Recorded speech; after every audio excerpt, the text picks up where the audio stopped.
ここで辞めるなんてお前裏切り者じゃんみたいな。続けることの素晴らしさっていうのは実際世の中にあるんですよ。目標達成したら辞めろ。お前の将来像お前が決めろよって話です。こんにちは。このチャンネルでは今の時代に通用する組織づくり、育成術など役に立つ内容をお話ししています。ぜひチャンネル登録をお願いいたします。じゃあ今日も宮坂支店長の登場ですね。ありがとうございます。今回は見逃すと人生が積む会社を辞める決断のポイントというテーマでお話を伺っていきたいんですけど、最近ですね、事務所から退職者が出てしまいまして、あんなに頑張ってくれてたのになんで辞めちゃったんだろうって考えてもちょっと理由がわからなくて、普段モンジ社長が一生働けとは言わないけど継続していくことはすごく大事だと、ただ辞めたければ辞めればいいっておっしゃってくださったんですけど、僕は理解ができなかったので、もし辞める時ってこういう時じゃないかっていうタイミングがあれば教えてもらいたくて。そもそも見逃すと人生積むとかないよね、別にね。仕事とか会社に逆に依存しすぎじゃん。仕事会社も大事だけど、会社の辞め時間違ったからって人生積むなんかありえねえから、そもそもそれ違うね。こんな話は別にいいや。はい。まあそうですね。いつもだから一生働けとは別に言いませんよと。別に一生働けと思ってないし。だけど、やっぱ一定継続すること大事だし、続けることの素晴らしさっていうのは実際世の中にあるんですよ。その人の人生において学んだ方がいいこととか理解した方がいいことだから言ってますよね。反面、辞めたいのに無理して働くのもストレスだから、こっちも嫌じゃん。私辞めたいのに頑張ってるんです仕事って言うと、なんだ辞めたいの辞めればいいじゃんって思っちゃうし、辞めたいと思ってるのにその状態で働き続けて不幸じゃない。辞めたいんだって辞めればいいじゃんというのもやっぱ思ってる。これも本心ですよね。辞める時ってじゃあこういう時じゃないのっていう話でいくと、僕は基本的にはやっぱ大きく3つですよね。いつも言ってるんですけど、1つ目は目標達成したら辞めろ。この会社で自分として目標を作って、もうこの会社でできることないとか、学ぶべきことないとか、やりきったとか言うんだったら辞めればいいじゃんと。2つ目は期限。だから入る時にもう決めようと。期限。アップルで3年って決めてるじゃん。社員になるんだったら3年やってくださいと。3年やれないんだったら入んないでくださいと。期限決めること大事なんですよね、1個ね。だから入る時にも期限決める。それが辞めるタイミング。もし辞めたくなくなったら、期限が来たら延長っていうべき。逆ですよね、みんなね。働く前提で、辞めたくなったら辞めますって言うんですけど、僕は逆がいいと思うね。3つ目は、これちょっと曖昧ですけど、僕的には倫理的、道徳的というの、モラル的な理由で引っかかる場合、ちょっとこれは詳しく解説しないと分かりづらいから、主にこの3つじゃないですかね。よく耳にするのは、他社の方が給料が高いからとか、他社の方が働く時間が短いからっていうのを理由に、そっちに行きますって、行きたいですっていう声をよく聞くんですけど、それについてどう思われますか？本当だったらしょうがないね。無知なのがすごいかわいそうだなと思う時があって、これだけその情報が取りやすくなったんだけど、その情報の真偽性っていうのが測れなくなってるじゃない。テレビ見ないってみんな言うけど、僕も CM とかやってたし、テレビの CM 何回もしたからすごいわかるんですけど、最低限テレビで放送するには最低限の根拠がないとやっぱ難しいんですよね。審査があるわけですよ、CM やるにも。マスメディアは責任を負ってるから、放送の倫理、ね、委員会があったりとか、一定テレビで流れてる情報は出任せはないですよね。解釈の問題で違う風に捉えられることあるかもしれないけど、でも SNS って本当に事実かどうかわかんないですよ。審査ないから。わかんないじゃないですか。っていうと、そう。ある意味、情報弱者って昔言葉があって、今情報が回ってこない人、回ってくる人みたいなね。でも今情報がいろいろあると、選別弱者みたいな、になっちゃってる子多いなと思うんですよね。なんとなく友達から聞いたから、なんとなく SNS で見たから、パッと一言口頭で言われただけで給料高いみたいな。その根拠はどこみたいな。いやいや、面接行ってちゃんとこう言われたんで、つって。だからこんなのぶっちゃけ一つ言うとね、結構会社もそうだけど、中小零細会社なんか、最初はいくらって言われてたのに、いきなり入ってみたら全然違うみたいな。あり得るじゃん。正直。で、じゃあ、労基に行きますって言ったとこで、じゃあ、もともと言われた金額のエビデンスどこにあんのみたいな話とかね。こういう契約書とか巻いたらそれはそうだけど、でも中小零細がちゃんと巻いてないところとか、ちょっと曖昧にしてるところがあるじゃない。これ情報弱者であったり、情報選定弱者みたいなのがいくと、みたいなことあるんですよ。これよくあるじゃん。うち辞めた人もさ、そういう理由で他に行って、結局なんか最初はその給料もらったけど、気づいたらあれって変わってるみたいな。文句言ってもなんかはぐらかされるみたいなさ。でも一回働いちゃったもんだから、すぐ辞めるのもどうかと思って辞めれないとかさ。もしくは辞めてもいいんだけど、話とは違うけど、悪いわけじゃないから続けてるとかさ。一般話聞くでしょ。はい。結果出戻ってきたりもありますもんね。労働時間が短いとかっていうのも、事実確認しに行ってないじゃん、大体みんな。結果短くねえじゃん、みたいなことだってるのか。はい。よくある話じゃん。だから、やっぱりその給料とか時間とか分かりやすいワードもそうなんだけど、ちゃんと全て事実確認をしたりとか、冷静に情報収集ちゃんと事実したら、分かりそうな話も結構いっぱいあるからね。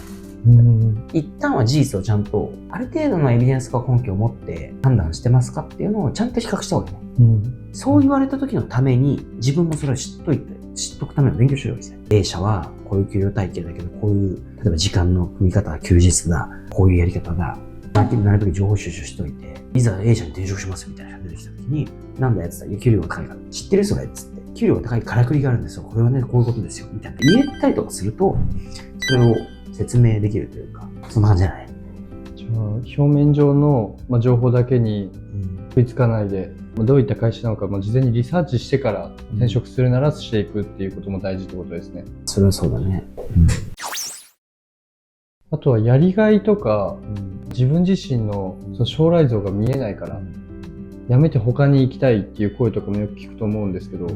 それもさ、なんかそもそも考え方おかしいなと思ってて、この会社にいても自分の将来像がわかりませんって、お前の将来像お前が決めろよみたいな話ですよ。そこは会社に依存しすぎだよ。だったらずっと働いてください。言われた通りみたいな話になるよね。だってこれ今の時代になってきて、自分の将来像が描けませんって。いや、そもそも自分の将来像は自分で描くものにします。まずは。そこだけ昔の時代引っ張ってるんだよ。昭和引っ張っとるやんって思うけど。昭和の時代とか高度成長期だったら、会社の設定したビジョン通り自分のキャリアが進んでいくっていう年功序列みたいな制度があったわけでしょ。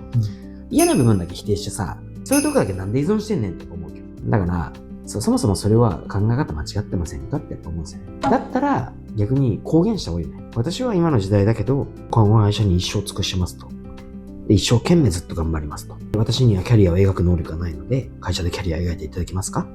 ずっと働くと約束しますんでって言ったらいいじゃん。そしたらさすがにそう言われたらこっちも考えるよ。自分のキャリアは自分でまず、自分で考えたものを会社に提案するとか、自分で考えたものをこの会社で達成できるか照らし合わせに行くとかはいいけど、まず自分で考えたらと思うね。やりがいに関しては、はいはいって思うけど、大体さ、ほとんどのことが、やりがいがあるかないかは、自分が決めてることですよ。俺思うんだけど、もし物理的にやりがいみたいなものを決められるんだとしたら、例えばうちみたいな会社、引っ越しは、やりがいありすぎだよ。いつも言う通り、だってみんなに喜んでもらえるし、ありがとうって言ってもらえるし、一人じゃないし、感謝される仕事で、体も動かして健康的で、給料って別に悪いわけじゃないじゃん。20歳とか、仮に20前半だったら全然いい方だね、むしろね。もらえる額としては世間一般的には。そうですね。だからそのやりがいを定義できないわけですよね。人の価値観が入ってくるから。だとしたらやりがいがないって言ってるのもその個人の価値観だから、やりがいはまず見つける努力しましょうよって思うんですよ。やりがいがないとかっていう人に限って悪いとこ探し上手。いいとこ探しが上手な人はやりがいないって言わない。そうですね。将来像が自分たちで見出せない子たちに関しては、僕たち管理職が面談して引き出していってあげるようにします。引き出して、あげるもそうだけど、やっぱそういう思考の原理原則をちゃんと教えてあげてほしいね。この会社でキャリアが見えないんですねってさっき言った話じゃないけど、なんでそこで会社に依存してんのっつって。みたいなさっきの話を。どこ行ってもそういう考え方でしょって。だからまずは自分のキャリアを自分で書くっていうことをしたらいいんじゃないの？そうすると必ずね、何がしたいか自分では、何が人生の目的かとか目標かとか考えてくるようになるから。だからまずやっぱ考えさせる育成をしなきゃならないね。そんなに他人依存でいいんですか、あなたの人生と。わかりました。ありがとうございます。最後に気になったのが、退職をすると裏切り者みたいな扱いをされてしまうんじゃないかって心配をしている人たち多いと思うんですけど。裏切り者とか裏切り者じゃないとかよくわかんないもん。僕の考え方としては、自分の実体験からあるわけですよ。前職を辞めるときに、まさに裏切り者みたいに言われたわけですよ。その当時のオーナーもそうだし、社長もそうだし、周りの幹部陣っていうのかな、逃げ出したとかね、裏切ったとかって言われたわけ。具体的に言うと、散々今まで面倒を見てやって、飯だって、いろんなお金だって出してきてやったのに、ここで辞めるなんてお前裏切り者じゃんみたいな。僕がそれ聞いたとき当事者として、はぁと思った。だったら最初から言ってくれよと。このご飯はお前の将来に期待してる、お前が将来働くための前提としたご飯だからおごりますって。したら、いや、いいですって言うからと。言ってくれてたらでもわかるよと。それを俺も承認しておごってもらってたんだったら、そう言われても仕方ないなと思うし、もうちょっと頑張ろうかなと思うけど、自分が14の時にじゃあそれ言われて思ったことは、まず一つ目は、そう思ってるんだったら、それを一回言っておごってくれよと。そしたらこっちに選択肢あるからと。こっち側の立場としては、働いてる側の立場としては、今頑張って結果残してるから、ご飯をおごってもらってるんだ、みたいな感覚になる。ねぎらってもらってるんだ、みたいな感覚ね。だから、そんなこと言われる覚えはないし、経営者としてそれを勘違いしないようにしようと思ったわけ。だから、僕はご飯をおごるときとかも、別に今の結果としてねぎらってるだけだと思ったわけ。あんだけおごってきたのに、やめやがってってのは決して口が裂けても言わないようにしよう。てか言ってない。それはそれ。これはこれ。だから別にやめたからって裏切り者ではないですよ。僕は一切そう思ってない。だから、社長でもよくいるんですよね。あいつ辞めやがって裏切りやがってとかって言うけど、俺はだから辞めたやつに関して裏切ったと一切思ったことはない。で、そう思うのもやめようと僕は18の時に決めたから。裏切りっていう言葉は嫌なのね。なんだけど、そう言いたくなる気持ちも実際逆の立場になって分からなくもないかなと思うんだけど、でも裏切ったっていうのは感覚違うよね。全然違うよ。だったら明確に約束して、例えばじゃあ今うちで言うと、3年働いてください。入る前にアルバイトとかいろいろ現場だったら経験してるから、大体どんな会社かどういう仕事か分かってますよねと。給料も時間も分かった上で入りますよね。だとしたら3年はやってください。それが会社としては社員を採用する条件ですと。それでコミットしちゃってるわけじゃん。それを破ったら、裏切り者っていうか約束破ったね、以上だよね。なんかうちがとんでもないことを仕掛けたんだったら別だけど、約束破ったって話になりましたね。ありがとうございます。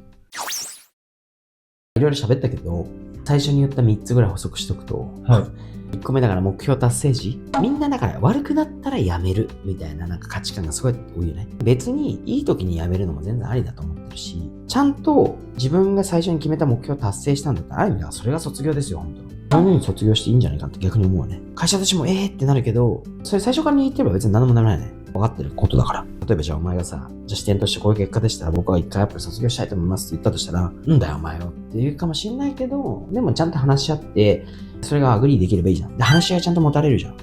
で、じゃあ分かったと会社としても、それはあなたはちゃんとそうやって結果出したんだったらありがとうだし、称賛するから、できればもう一個条件つけてくんないかな、後継者みたいな。例えば話になるかもしれないし、それは話せるじゃん。お互い逆に言うともう合意してるわけじゃん。そしたら話が終わったら。だとしたら別に辞めるときに揉める理由はないよね。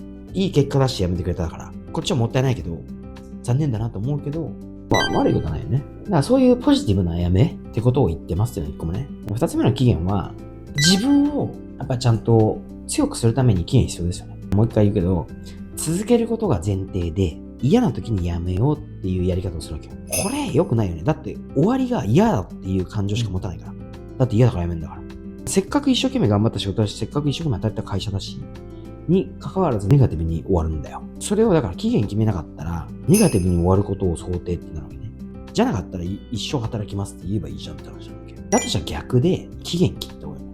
物事はやっぱり人生も有限だし、期限があるから頑張るってものもあるわけですよ、いっぱい。学生生活いくら楽しかったってみんなが言ったとしても、高校が50年ありますって言った瞬間に超つまんないものになるわけ。みたいな話と一緒だから、最初に逆だよね。辞める時を決めて、そこまでは決めたんだから、ある程度のちっちゃい嫌なことがあっても続けるんだって前提ができるから。その時になって辞めたくなくなったら3年調子いいですか？言えばいいじゃん、別に。逆の考え方をした方がいいなって思います。3つ目は、その他って言ったけど、さすがにでもそうは言っても倫理とか道徳モラル的な理由で、入る前から大体会社調べて、これやりたくないなとか、これはちょっと道徳的に嫌だなとかって分かるから、そもそも行かないんだけど、若い人は分からなくて入っちゃう場合があるから、そういった場合だけに限るけど、分かんなくて、知識とか経験がなくて分からずに入って、これすぐやめた方がいいよっていうのが1個だけあって、それは、僕のこの実体験なんですけど、10代の時にちょっと引っ越し会社から外れて、1回違う職種してみようと思って就職したことなんです。でも、その時17とかだから、学歴不問、経験不問しか行けなくて、営業だったんですよね。住宅リフォームの営業ですって言うだけ。なるほどってやってみたら訪問販売だよ。もうかなりグレー。俺からしたらもうアウト。倫理的に。これはやっぱり言い方悪いけど、犯罪ではないんだよね。法律的にはうまくやってるから。だけど、僕的には人に嘘をついてとか、都合のいいことを言って、物を買わせて、そこから給料をもらうみたいなシステムだから、これはちょっと俺は人としてやりたくないなと思ってすぐやめました。この線引き非常に難しいと思うんです。だけど、強いて言うのはそういう感じ。自分がそこにニーズがあったとしても、買いたいと思うものを売っ売ってなかったら営業とかあんまり好きじゃないから、自分が買いたいと思わないものを売るっていうことがしたくない。自分は買いたくないのに人には買わせたい。なんでなら自分の給料のためになっちゃう。俺はそういうのがもう線引きでダメだったから、そもそも行かなかったけど、とにかくそうだね。入っちゃったらやるし、一定はやり続けた方がいいと思うから、とにかく本当に自分の中の倫理観としてアウトなもの。道徳モラル的にアウトなもの。誰が聞いても、それはアウトだねっていうようなものだったら、基本的にはすぐやめておきましたね。わかりました。ありがとうございます。事務所のメンバーとも今一度人生設計を一緒に話して、本人たちのだからね、いつも言うんだよ。目的とか目標を作るのをまずサポートしてあげなさいと。アップルで働く上の目標を作るのをサポートする。この目標が達成した時にやめるか、それも目的の目標とかチューブラリンとか、あんまり具体的に立てられないとかっていうんだったら期限決めろ。そこはやりきると約束しろと。みたいになぜならばってちゃんとやってあげるのがある意味管理職っていうかマネージャーの仕事だと僕は思いますけどね。やりましょう。ちゃんとね。ありがとうございます。サポートしていきます。皆様からいただくいいねやコメントはいつも見ています。励みになっています。この動画が気に入ったら、ぜひいいねやコメントをお願いいたします。